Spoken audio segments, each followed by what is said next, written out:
Qué gozo y deleite es poder cantar a nuestro Señor estos preciosos himnos, no solo externa, sino internamente también, a nuestro Rey soberano, aquel que es Señor de los cielos y la tierra. Y en este mismo sentido de reverencia, de temor, de gozo, quiero invitarles a abrir sus Biblias en Hebreos capítulo 11. Hebreos capítulo 11, y estamos meditando en esta porción que nos muestra a los victoriosos del antiguo pacto, aquellos que por medio de la fe ganaron victorias increíbles. Y hoy vamos a ver algo que tiene mucha relación con lo que cantamos y leímos. Leo para ustedes Hebreos capítulo 11, versículos 32 al 35 en su parte A. Dice así: ¿Y qué más digo? Porque el tiempo me faltaría contando de Gedeón, de Barak, de Sansón, de Jefté, de David, así como de Samuel y de los profetas, que por fe conquistaron reinos, hicieron justicia, alcanzaron promesas, taparon bocas de leones, apagaron fuegos impetuosos, evitaron filo de espada, sacaron fuerzas de debilidad, se hicieron fuertes en batallas, pusieron en fuga ejércitos extranjeros. Las mujeres recibieron sus muertos mediante resurrección. Vamos a orar. Amado Padre Celestial, queremos implorarte una vez más que nos asistas. Asiste a este débil hombre que está frente a ti y tu iglesia. Asiste a este débil hombre común y corriente, para que en tu gracia y misericordia pueda predicar con poder tu palabra. Te ruego, oh buen Dios, te glorifiques en mis debilidades, y te glorifiques, oh buen Dios, santificando a tu iglesia y salvando en medio nuestro a aquellos que has elegido desde antes de la fundación del mundo. Te lo pido por medio de Jesucristo nuestro Señor. Amén. Pueden tomar asiento, hermanos.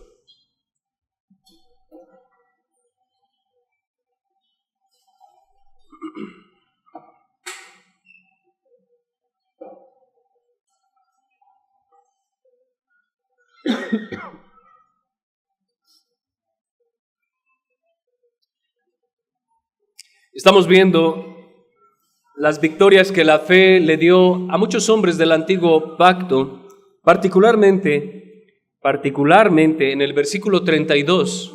Estamos viendo las victorias que Dios le dio a estos 6 hombres que menciona, aunque no nos menciona las cosas que él podría haber mencionado de ellos.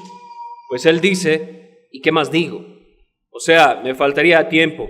Hay mucho que decir acerca de todos los ejemplos que tenemos en el Antiguo Testamento de las proezas de la fe. No las proezas de esos hombres, las proezas de la fe a través de esos instrumentos débiles.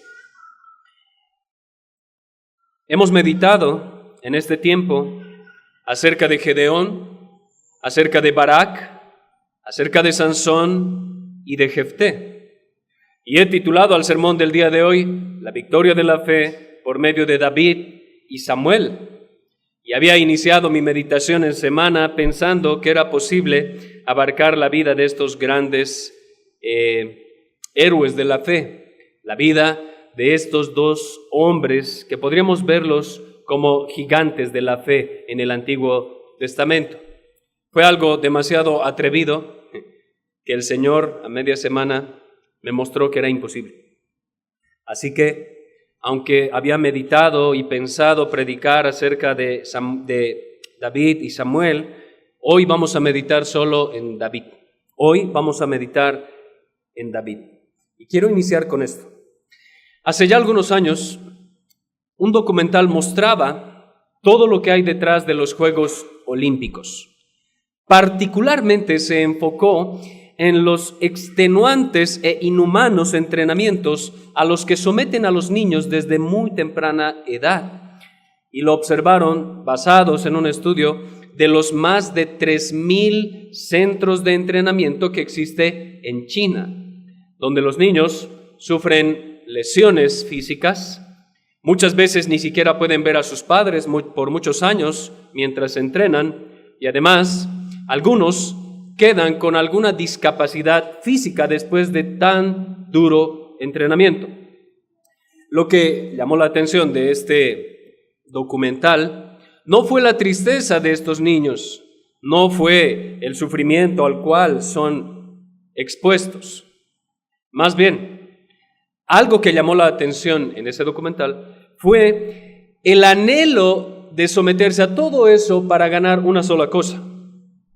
¿Por qué hacen todo eso? ¿Por algo? ¿Le pueden bajar un poco al volumen? Está mucho sonido aquí. Por algo que todos anhelan en alguna área de su vida. En alguna área de su vida, tanto ustedes como yo, como cualquier persona, anhela algo que se conoce como victoria. Victoria. ¿Quién no anhela ser victorioso? A no ser que sea un filósofo estoico. ¿Quién no anhela la victoria? ¿Quién no anhela las odas del público puesto en pie? ¿Quién no desea los aplausos y los gritos de ovación? ¿Quién no desea escuchar, eres campeón, eres el mejor, eres vencedor? ¿Quién no anhela este tipo de cosas? Pues realmente fuimos creados para la victoria. No fuimos creados para las derrotas. El pecado introdujo las derrotas en medio del mundo. La victoria es para aquello por lo cual fuimos creados. Sin embargo, en este mundo, a diferencia del reino de Dios, los que ganan la victoria generalmente son los fuertes, los sabios o los apreciados por el mundo, quienes triunfan. Y sin embargo, Dios, a diferencia de eso, escoge los débiles, los necios y aquellos que son menospreciados para regalarles la victoria. Y estamos viendo a esos hombres débiles, insuficientes en sí mismos, necios muchos de ellos. ¿Recuerdan la historia de Sansón? Necio totalmente a su Señor y ganó la victoria. Necios, pero ganadores, victoriosos, no en ellos mismos. Tenían algo que a Dios le plació dotarles, que se llama fe. El autor, como les dije, ya nos ha mencionado a Gedeón, Barak, Sansón y Jefté. Y hoy vamos a hablar de David, el rey. David, el pastor de ovejas, que llegó a ser rey. Ahora, quiero recordarles que el apóstol que escribió Hebreos hace una inversión cronológica en los nombres. Se supone que deberíamos leer cronológicamente Samuel y David, pero leemos en Hebreos David y luego Samuel, posiblemente porque hay dos razones detrás. Primero, porque considera superior a David. Esa es la primera razón. Posiblemente el autor de Hebreos considera que David es superior. Y segundo, porque quiere conectar a Samuel con el resto de los profetas. Él quiere conectar a Samuel con lo que dice después, porque él también fue profeta en medio de la tierra. Ambos, tanto David como Samuel, están interrelacionados. Ambos fueron en un sentido gobernantes de Israel. Samuel fue el último juez del pueblo de Israel. David fue el segundo rey. El primero fue Saúl. Samuel fue sacerdote, David no lo fue. Samuel fue profeta de Israel. David fue profeta no en el sentido estricto de la palabra, sin embargo fue inspirado por el Espíritu Santo para dejar por escrito la palabra de Dios. ¿Qué es lo que quiero que veamos? Quiero que veamos varias cosas acerca de David. Hoy vamos a ver solo a David, el rey. Y quiero que veamos en primer lugar, como las semanas pasadas, una cita acerca de David. ¿Qué es lo que dicen a lo largo de la historia los hombres acerca de David?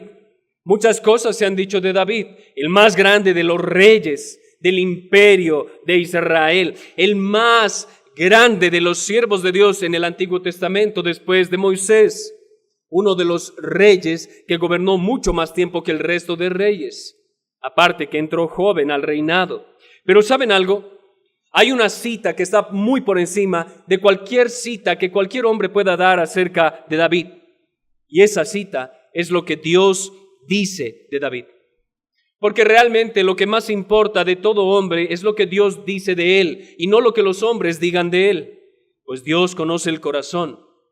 Dios conoce lo profundo de los hombres. Primero de Samuel, capítulo 13, versículo 14. Después de que Dios desecha a Saúl el rey, manda a Samuel para que le diga que ha sido desechado. Y Samuel, hablando con Saúl, le dice: Jehová se ha buscado un varón conforme a su corazón. Esas son las palabras de Dios para con David. David ni siquiera sabía lo que Dios pensaba de él, porque en este momento David ni siquiera ha sido ungido para ser rey. Pero Dios dice de él es un varón conforme mi corazón. Él es un hombre conforme mi corazón. Y amados hermanos, no sé qué tanto piensen en esto, pero es increíble que Dios mismo, el Dios Trino, considera que David es lo que su corazón ha estado anhelando del hombre que va a ser rey de la nación. David es lo que Dios anhela de corazón para su pueblo.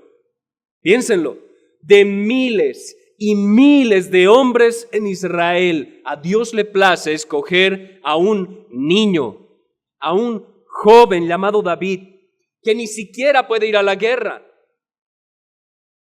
Según Números capítulo 1, versículo 3, solo y únicamente pueden ir a la guerra hombres mayores de 20 años. ¿Qué significa esto? Esto significa que David, cuando es ungido para ser el rey de Israel, era menor de 20 años. Cuando Dios dice, Él es un varón conforme mi corazón, Él era un joven, Él era un niño. Y esto es un claro llamado a todo joven que dice ser cristiano, a todo aquel que tal vez es menor de 20 años. Hoy en día, tal vez un poco más de los 20 años. Pero esto es un claro llamado a todos esos que son jóvenes, solteros, solteras, a dedicarse al misterio de la piedad, a dedicarse de lleno a ser un hombre esforzado y valiente en el reino de Dios, trabajador, maduro, esforzado y valiente. Ese es un claro llamado a todo aquel que dice ser cristiano y no ha pasado los 20 años. Pero además, quiero que tengan en cuenta esto. Lo que diga el resto del mundo de ti no interesa. Sí puede tener cierto valor, sí, pero realmente no interesa. Interesa lo que Dios dice de ti. Eso es lo que prima. Eso es lo que está muy por encima de lo que el mundo pueda decir. ¿Por qué? Porque el mundo te puede ovacionar de pie sin saber lo que hay aquí. Simplemente ovacionando lo externo que ve en ti, en mí. El mundo te puede aplaudir por las cosas que haces. El mundo te puede tener en un pedestal. Pero mi pregunta a ti, cristiano, seas hombre o seas mujer, es esta. ¿Qué crees que dice Dios de ti? ¿Qué crees que dice Dios de ti? A lo largo del tiempo Dios ha dicho muchas cosas de sus siervos. De Job dijo, no hay otro como él en la tierra. Varón perfecto y recto, temeroso de Dios y apartado del mal. ¿Tú crees que Dios pueda decir algo así de ti? Seas hombre o mujer. Si eres creyente, ¿tú crees que Dios pueda decir esto de ti? Varón perfecto y recto, temeroso de Dios, apartado del mal. ¿Saben lo que dijo de Moisés? De Moisés, Dios mismo da testimonio que es el hombre más manso sobre la tierra. En aquel tiempo, ¿tú crees que Dios pudiese decir eso de ti?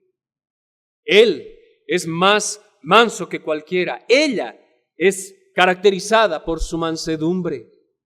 Además, Dios dijo de Moisés, Él es mi amigo.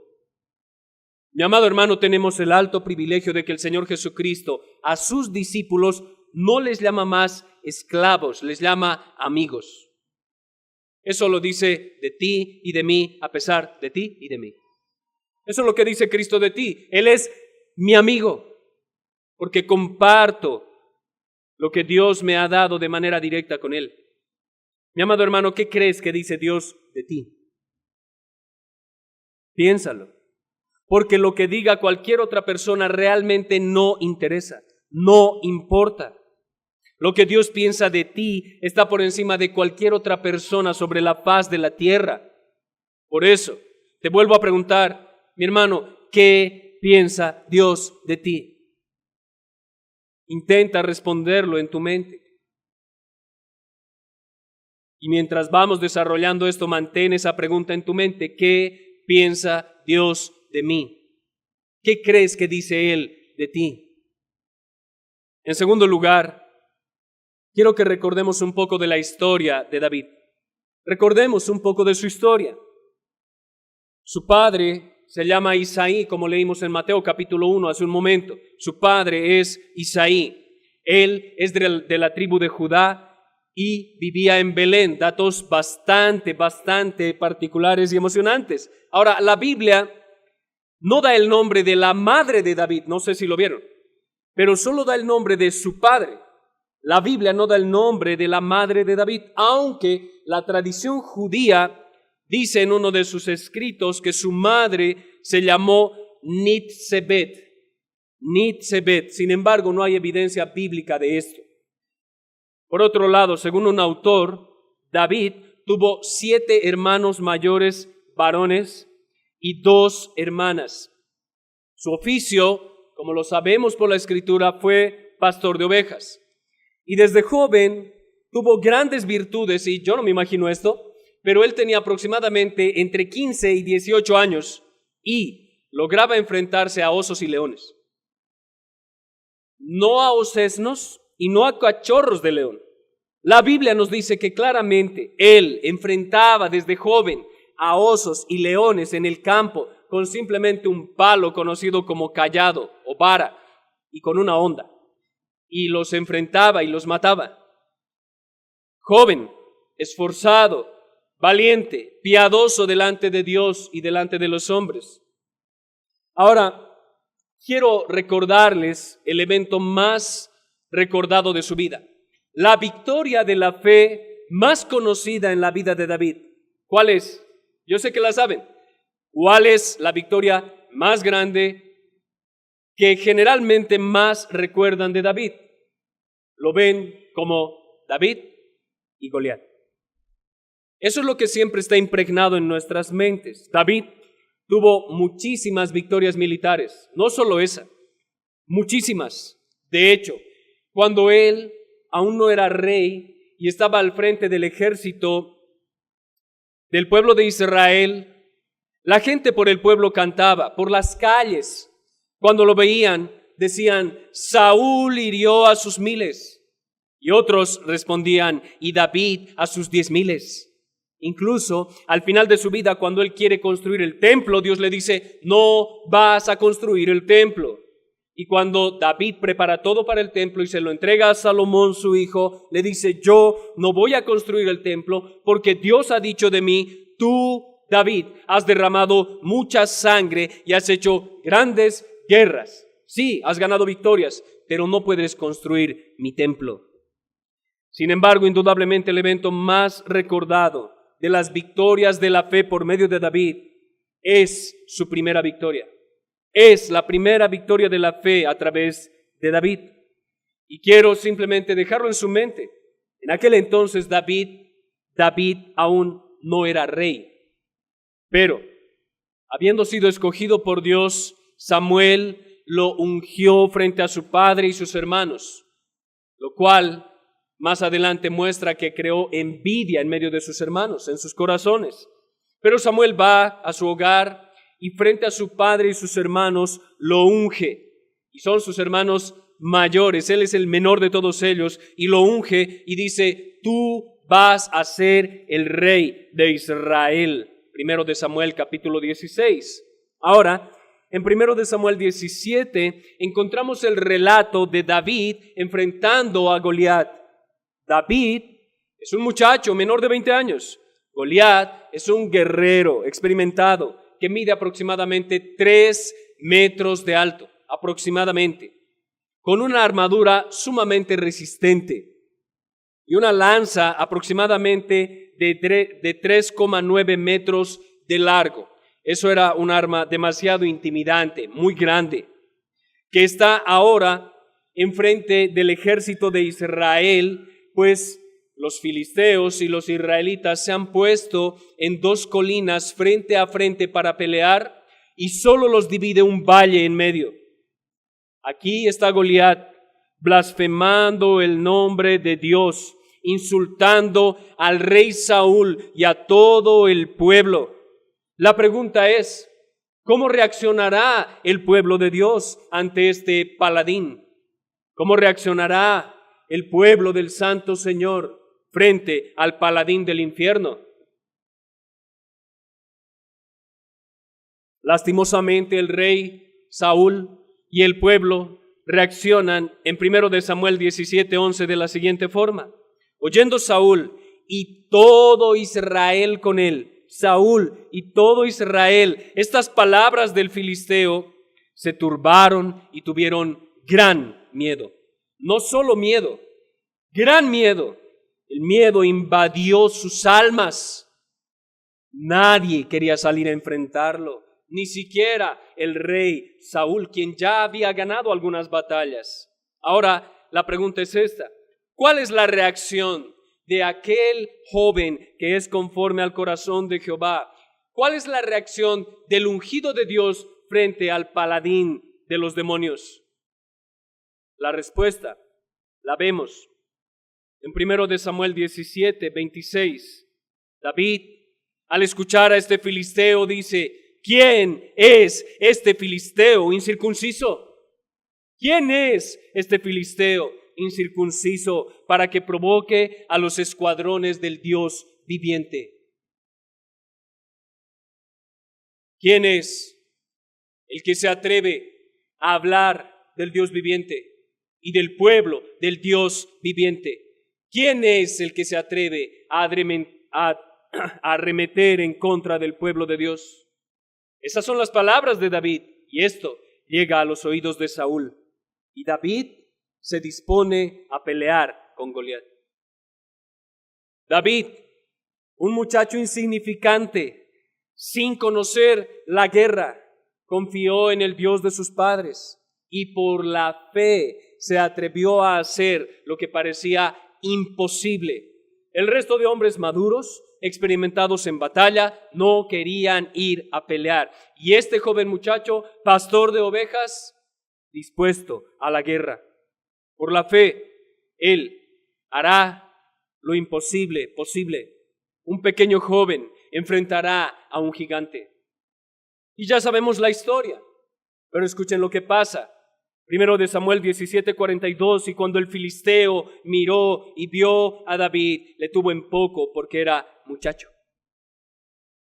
Claro, un hombre de 3 metros, enfrentando a un insecto, a un pequeño niño que aparte viene sin armadura, que aparte viene sin espada y viene con un palo y con una honda y piedras. ¿Qué dice él? Lo tienen poco. Es un muchacho, y dice el texto que era rubio y de hermoso parecer, es decir, además de que no estaba preparado para la guerra, era alguien delicado, era un joven, era un muchacho, era hermoso porque no había tenido batallas, la espada no había atravesado su costado, aún no había enfrentado hombres en pelea, su rostro es hermoso, nadie aún lo ha desfigurado en batalla, es un niño. Goliat es el mejor representante a los ojos de su pueblo. Es el más grande y fuerte. Pero, aunque David, para los ojos del pueblo y a los ojos de los enemigos, es el peor de los hombres, pequeño y débil, es el más hábil contrincante en contra de él, porque él va con la fe. ¿Cuál es la respuesta a la burla de este gigante? ¿Cuál es la respuesta que da David ante esto? David miraba a este grandioso gigante, a este grandioso paladín enemigo, pero David lo miraba simplemente como un insignificante incircunciso. Eso es lo que era Goliat para David. Un insignificante incircunciso, un insignificante impío, alejado de Dios, alejado de su reino. Y eso es lo que hace la fe, te muestra la realidad de las cosas espirituales. Te ayuda a ver lo que tus ojos físicos no pueden ver. Goliat a los ojos de David no es un gigante, es un enano, porque del lado de David está el gigante de gigantes, el omnipotente Dios que va a pelear la batalla. Goliat en esta batalla es el enano, David es el gigante. No por él mismo, sino por la fe que Dios ha puesto en él. Y escuchen lo que dice David a Goliat. Primero de Samuel 17, 45 al 47 dice: Tú vienes a mí con espada y lanza y jabalina, mas yo, dice David, vengo a ti en el nombre de Jehová de los ejércitos, el Dios de los escuadrones de Israel, a quien tú has provocado. No has provocado a Saúl, no has provocado al pueblo de Israel. Tú acabas de provocar al omnipotente Dios, creador de los cielos y la tierra. Y escuche lo que le dice: Jehová te entregará hoy en mi mano. Yo voy a pelear, sí, pero es Dios quien te va a entregar en mis manos y yo te venceré. David está seguro de esto. Él no dice: tal vez te venza, tal vez me ganes, tal vez salga herido, pero tú vas a salir peor. No, él no dice eso. No, Dios te va a entregar en mis manos y yo te voy a vencer. Yo ganaré la batalla. Yo saldré vencedor. Y le dice: te voy a cortar la cabeza. Yo te voy a ganar, yo te voy a cortar la cabeza.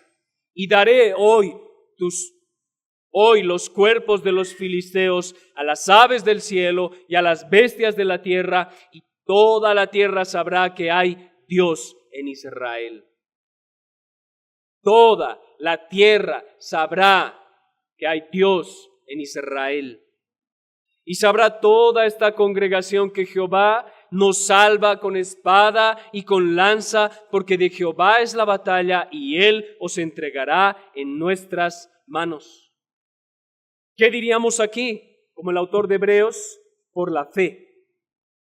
Por la fe, David tomó 5 piedras del arroyo y solo con una de ellas mató al gigante.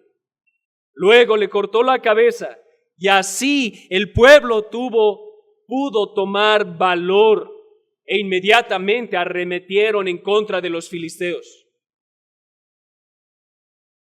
Esta y otras victorias de la fe no solo le ganó popularidad a David,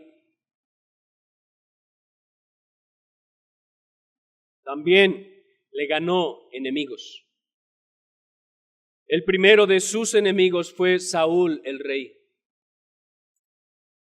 ¿Recuerdan lo que les dije hace un momento? La gente vitoreaba por las calles: Saúl mató a 1000, David a sus 10,000.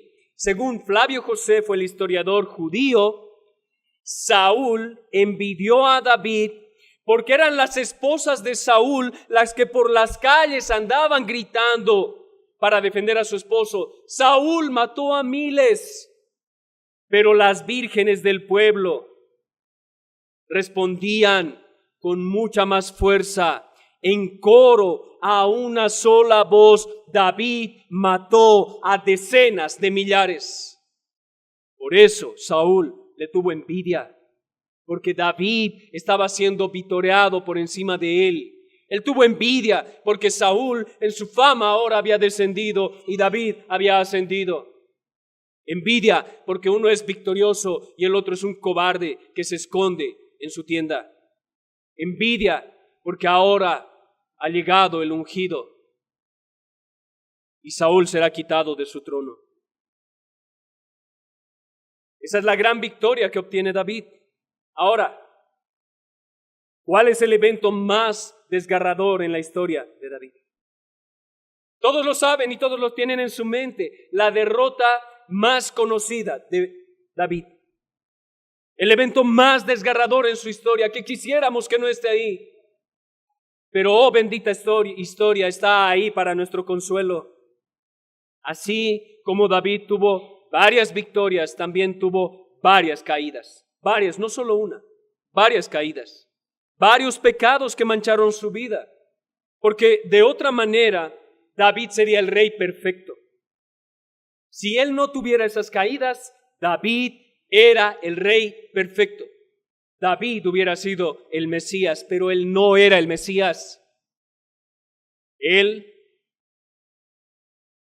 solo era un rey imperfecto, enviado por Dios como antitipo, como una sombra, como un tipo, del rey perfecto. Solo uno puede ser el rey perfecto del pueblo de Dios.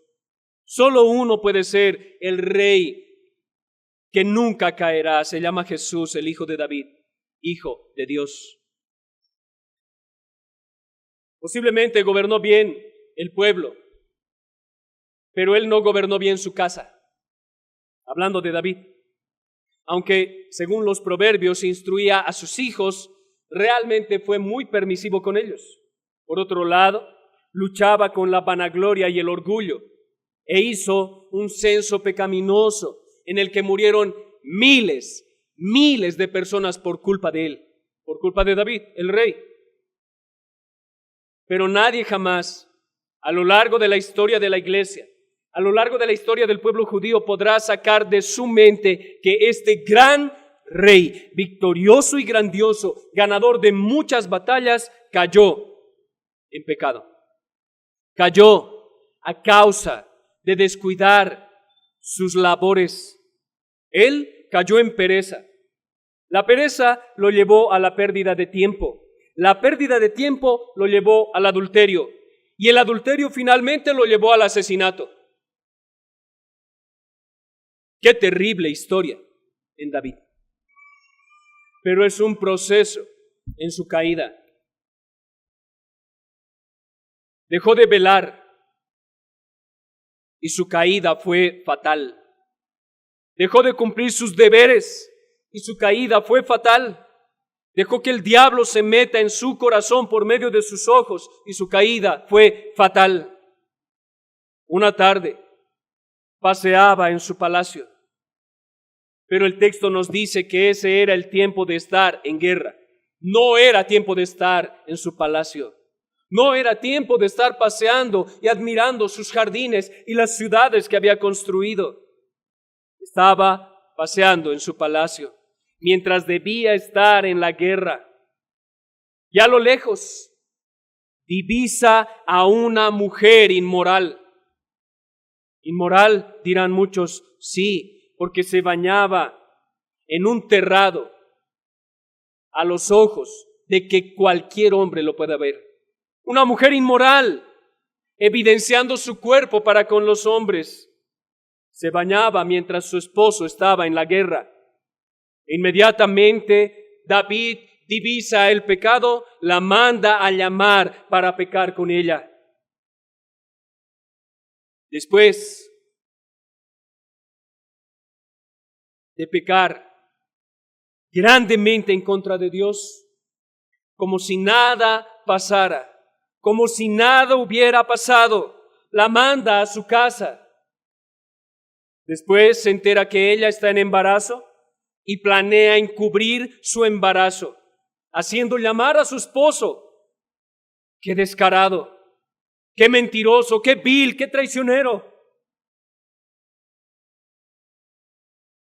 Entonces hace llamar al piadoso Urías, un hombre de piedad, un hombre justo, un hombre que regresa sin saber de la traición de su propio rey. que ha pecado grandemente en contra de él y su amada esposa. Regresa de la guerra y el plan de David, el rey David, es que Urías se una a su esposa para poder encubrir su maldito pecado. Pero el plan no le resulta. ¿Por qué? Porque Urías es un hombre fiel al rey, a diferencia del rey.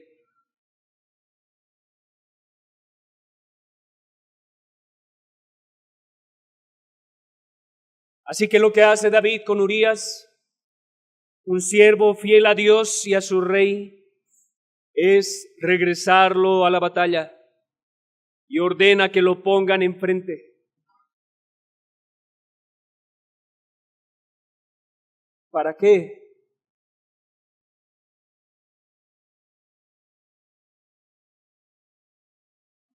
Para que este piadoso hombre muera a manos de sus enemigos. Muerte segura. Y David dijo, pecado encubierto. Muerte segura, mi pecado encubierto. Pero aquel que todo lo ve, aquel que escudriña lo profundo del corazón de los hombres, no va a dejar a David en las tinieblas. No va a dejar a su siervo en el lodo cenagoso. No va a dejar que David, su siervo, se hunda más y más y más en su pecado. El Señor, por amor de su siervo, por amor de su nombre, después de un año de sequía espiritual, manda a su siervo, el profeta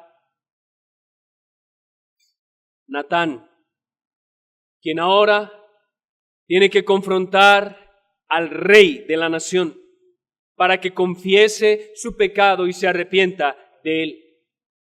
Natán, un simple mortal, un simple hombre que tiene que venir delante de aquel que es el superior en medio de toda la nación, quien si se niega le puede decir, Natán, tú también serás muerto a manos de mis soldados. ¿No podía hacer eso? Claro que sí, pero Natán va en nombre de Dios. Natán se acerca a David y por medio de una parábola le dice, ese eres tú. Ese eres tú. Tú, David, mereces la ira de Dios.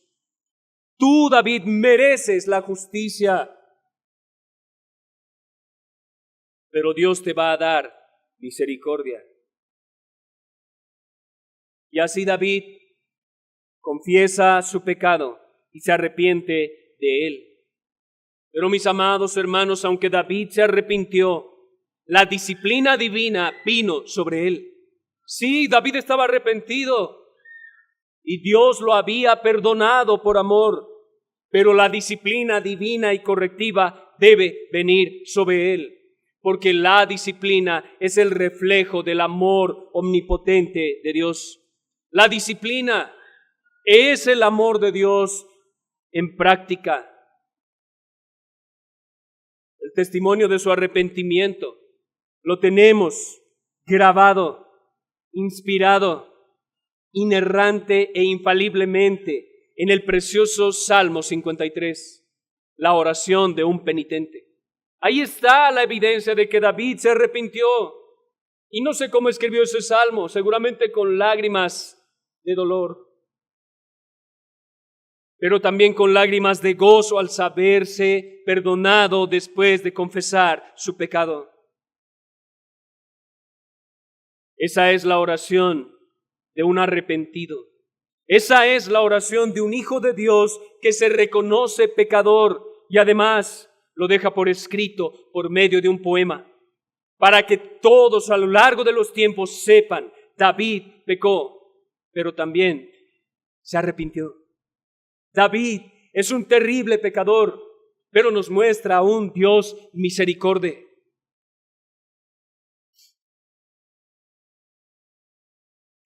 En tercer lugar, quiero que veamos en David a Cristo. David, mis amados hermanos, Es un tipo de Cristo en muchos sentidos, en muchos. David es el rey, y aunque es el segundo rey del pueblo de Israel, es el más grande de todos los reyes. Es el más grande. De hecho, se habla del Mesías no como hijo de Salomón, no como hijo de alguno de los reyes que vino después. Se habla del Mesías como el hijo de David, como el hijo de David, este que era conforme al corazón de Jehová. Su reinado, su victoria, sus guerras, incluso sus sufrimientos a mano de Saúl apuntan nuestros ojos a Cristo. Pero Cristo es superior a David. ¿Por qué? Porque David mismo dice en el Salmo 110, versículo 1, Jehová dijo a mi Señor, siéntate a mi diestra hasta que ponga a tus enemigos por estrado de tus pies. Yahvé dijo a mí Adonai. Jehová hablando con Jehová, Dios hablando con Dios, el Padre hablando con el Hijo. Desde el antiguo pacto le dijo, Hijo, siéntate a mi diestra hasta que yo ponga a tus enemigos por estrado de tus pies. David es solo una pequeña sombra de Jesús en su oficio regio, en su oficio de rey, de gobernante. Él es simplemente la sombra de aquel que reina sobre todo lo que existe. Y ya no solamente como Dios, sino como hombre. El Señor Jesucristo, verdaderamente Dios, tiene la gloria, el poder, la honra y el dominio de todo lo que existe desde siempre y para siempre. Porque Él es Dios. Pero el Señor Jesucristo, cuando se humilla en su encarnación, no tiene ese reinado en su humanidad. En su humanidad, Él es como otro simple mortal. Sí, nació para ser rey, pero nació como un simple mortal. El Rey de reyes y Señor de señores se humilló y vino a este mundo. Vino como siervo, no como rey. Vino como cordero, no como león. Y mientras estuvo en su estado de humillación, Él aún no tenía el dominio sobre todo lo que existe, aunque como Dios muchas veces lo evidencia. Pues dijo a los cielos y a los mares, calla y enmudece, y lo hicieron. Ese es Dios. Sin embargo, como hombre, tuvo que pasar la prueba para ser el Rey de reyes y Señor de señores sobre todo lo que existe y así cumplir el Salmo 110, versículo 1 y finalmente sentarse a la diestra de Dios, ya no solamente como Dios, sino como Dios encarnado, como Dios hecho hombre, como aquel que tomó sobre sí la naturaleza humana. Ese es Cristo, ese es tu Señor, ese es tu Salvador. No es cualquier persona, Él es tu Rey. Él es quien gobierna tu vida.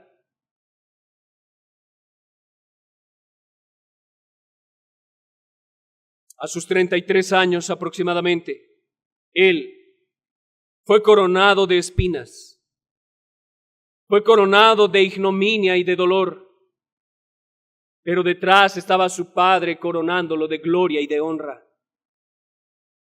Después de muerto, 3 días después, resucitó con poder y autoridad sobre toda la humanidad, sobre todos sus enemigos y sobre toda la iglesia.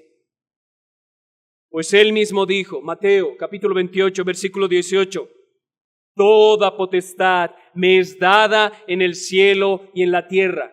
¿Quién está hablando? ¿Jesucristo, Dios? Sí, pero no solamente como Dios, sino como hombre. A Él se le ha dado el dominio absoluto de todo lo que existe. Él, como el Verbo eterno de Dios, sustenta toda la creación por la palabra de su poder, pero ahora lo hace como Dios encarnado. Sustenta todo lo que existe como verdadero Dios y verdadero hombre. Efesios capítulo 1, versículo 20 al 22. sentándole a su diestra en los lugares celestiales, sobre todo principado y autoridad y poder y señorío y sobre todo nombre que se nombra, no solo en este siglo, sino también en el venidero, y sometió todas las cosas bajo sus pies. Lo increíble de esto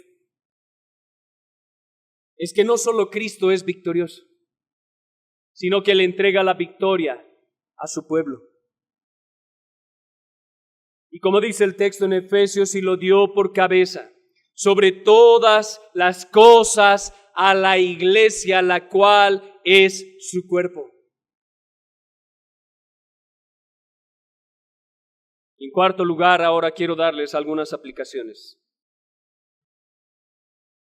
Hermanos, en el relato de la victoria de la fe por medio de David en contra de Goliat, muchas veces al aplicarlo a la iglesia se han cometido diversos errores, muchos errores. Hay muchos que vienen con ese relato de David y Goliat y le dicen a nuestros niños, si te esfuerzas, si trabajas, vas a ser un gran David. Debes ser valiente. Sí, debes ser valiente. Y esforzado, claro que sí. Pero ¿sabes algo? David no está tipificando a la iglesia. David no es un tipo de la iglesia, es un tipo de Cristo. Y quiero que lo vean ahora, porque muchas veces se ha aplicado mal, pero quiero que vean 3 grupos en esa historia, lo cual se va a aplicar a nuestras vidas.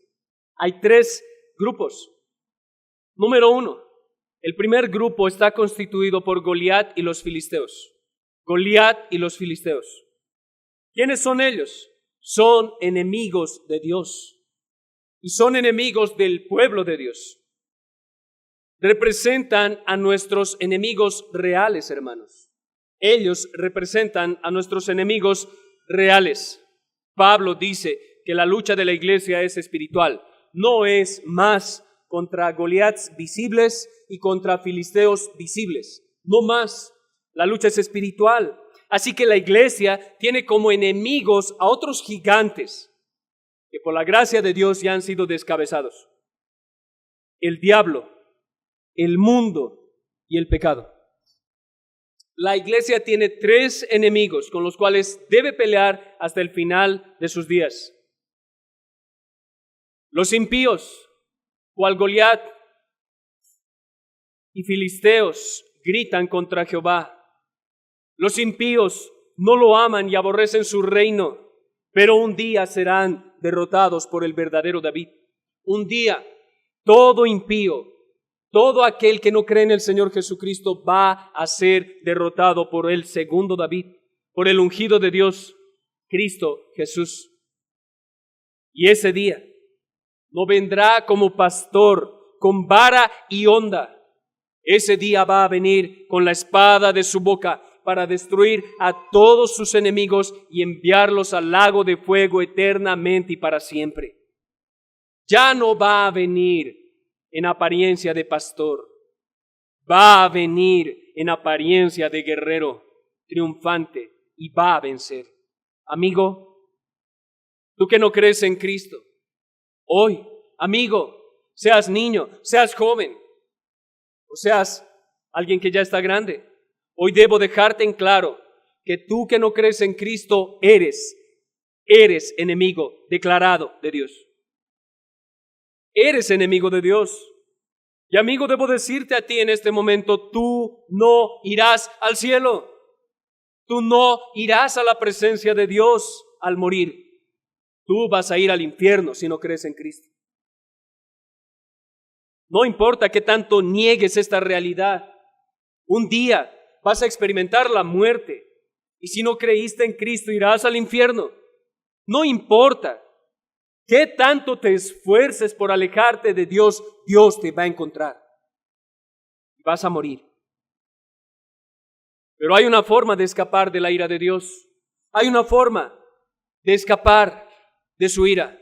Hay una forma de escapar de la decapitación eterna en el infierno.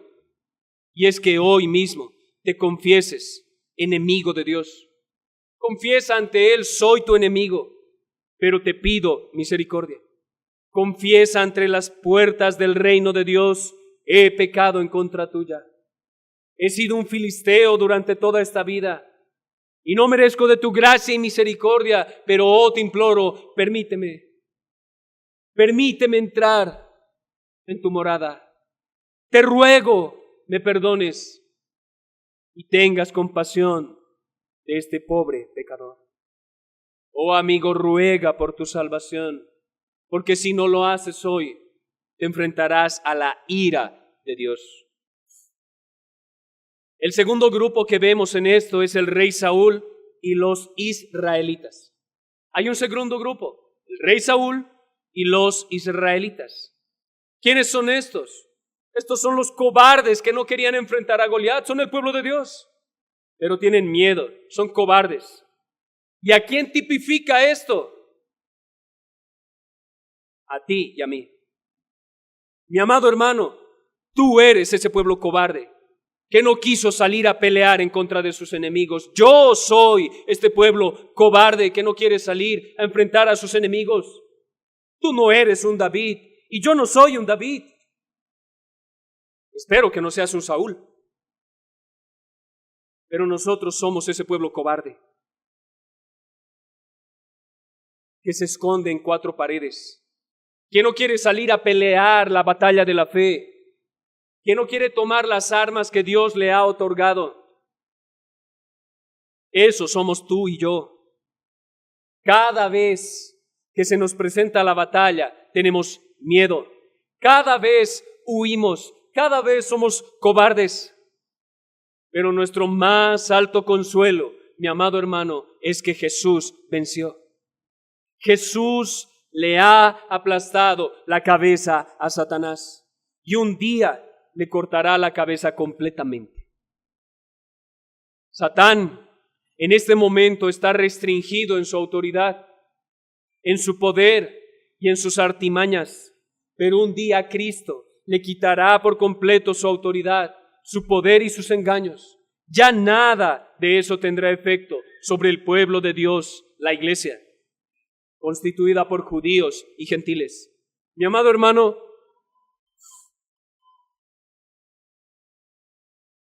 ser tipificados como el cobarde pueblo de Israel es terrible.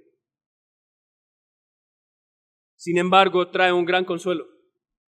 Dios ha levantado un segundo David, y ese segundo David ha vencido por ti y por mí. Ya él ha derribado al gigante. Tú no tienes que enfrentarte a Goliat. Cristo ya lo ha enfrentado. Cristo ya lo ha vencido en la cruz del Calvario. Cristo es vencedor. Y por medio de él, como dice Pablo, somos más que vencedores.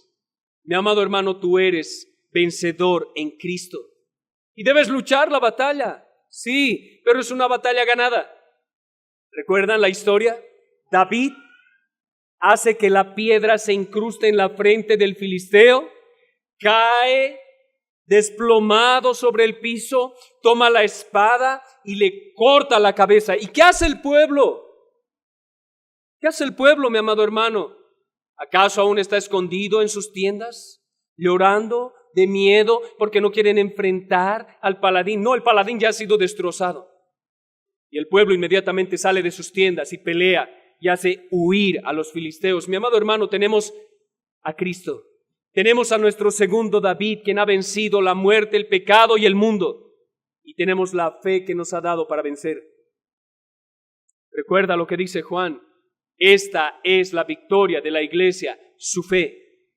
La fe es la victoria de la iglesia. Mi amado hermano, deja de caminar como una iglesia derrotada. Deja de caminar como una iglesia miedosa. Tu David ya ha vencido. Vence tú también. El tercer grupo, necesariamente, es David, el ungido de Jehová. Ya sé, lo sé, yo sé que esperaban que les diga, ustedes son como David. Pero no somos como él. Como ya vimos, David es un tipo de Cristo. Y tal vez no seamos como David, como un tipo de Cristo, pero aunque David es solo un tipo de Cristo, así como debemos imitar a Cristo, mis amados hermanos, debemos imitar en David lo que vemos en David de Cristo. Debemos imitar en David lo que vemos en David de Cristo. ¿Y qué es lo que debemos imitar?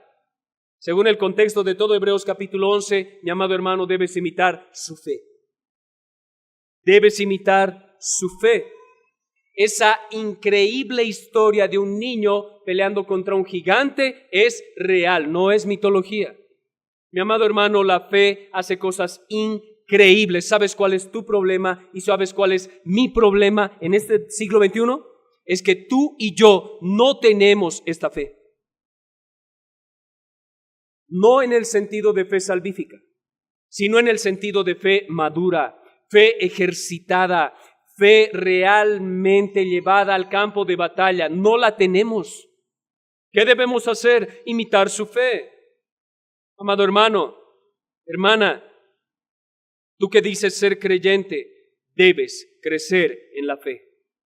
Debes meditar en tu fe, analizar tu fe. No importa qué tan grande se vea el enemigo, no importa qué tan grande se vean las pruebas, las armas del enemigo. Mi amado hermano, Cristo ya ha vencido. ¿Por qué vives como un hombre o mujer derrotado?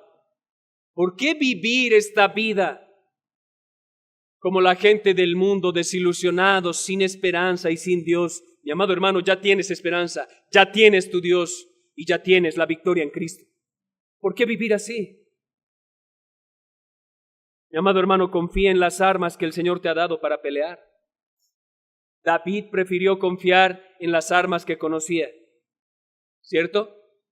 No tomó las armas desconocidas de Saúl, su armadura, su espada, enormes. Mi amado hermano, el Señor te ha provisto de armadura y de armas especiales y dotadas para ti, para que las puedas usar tú de manera adecuada. ¿Qué te ha dado Él? La oración. Úsala. ¿Qué te ha dado Él? La lectura de la palabra. Úsala. ¿Qué te ha dado Él? Te ha dado la gracia y la misericordia de la fe. Úsala. Ya te ha justificado por medio de la fe. Vive de manera justa. Mi amado hermano, usa las armas que el Señor te ha otorgado para que puedas vencer.